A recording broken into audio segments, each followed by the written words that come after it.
In this video, I'm going to show you how to use layers in Illustrator, and this is going to be really helpful for when you're doing your WPAP project. After we do this project, we're going to animate this in After Effects, so having things on their own layers is really important.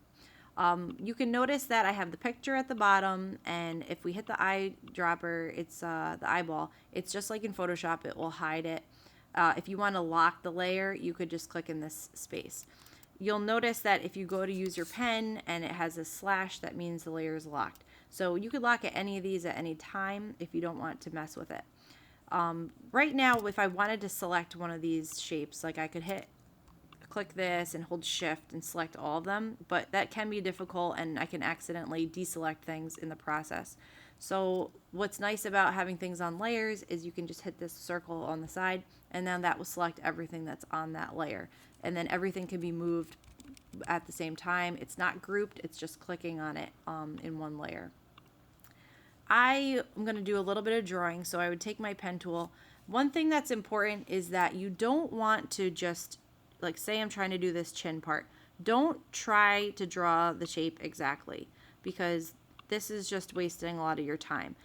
Within each layer, there are other things on there. So if we want to just send it forward and back, that's how you would use your arrangement tabs. So there's a lot of different pieces that all make up this one layer, and you can just send it behind. So if I'm working right down here, I'm just gonna use keyboard shortcuts. So I hit P to start the pen tool, and I would draw a shape for where I want this to be, and it doesn't have to be the perfect size because then I'm just gonna send it behind. Now that actually went behind, but it went behind the lips because I'm accidentally on the lips layer. So what you can do if you need to rearrange things is I would cut this by just doing Command X or Edit Cut, and then I would click on Skin Layer, and if I hit Paste, it will just kind of paste anywhere. If I want it to go exactly in the same spot, I can hit Paste in Place.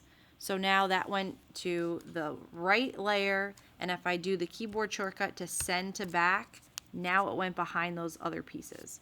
I also am using the eyedropper again to kind of pick the color that I want. And then I hit V to go back to the regular arrow.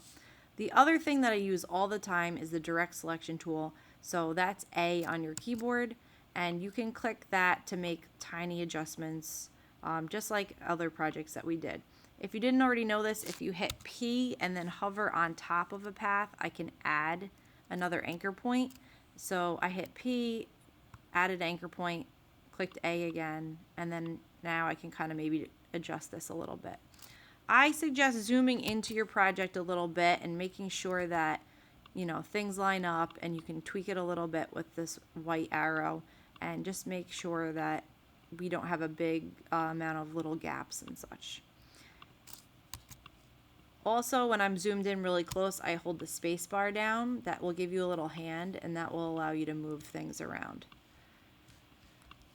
Those are the basics things that we'll be using about the layers palette. There are more options if you hit this little extra menu, clipping masks and other types of things where you can flatten the whole thing. You can collect in new layer. That's actually something that might be helpful. So you could select a bunch of things if they all needed to be moved to a new layer, and that button would do that there. So experiment a little bit with the layers palette, but try to keep all your work organized. It will definitely be helpful for the next project.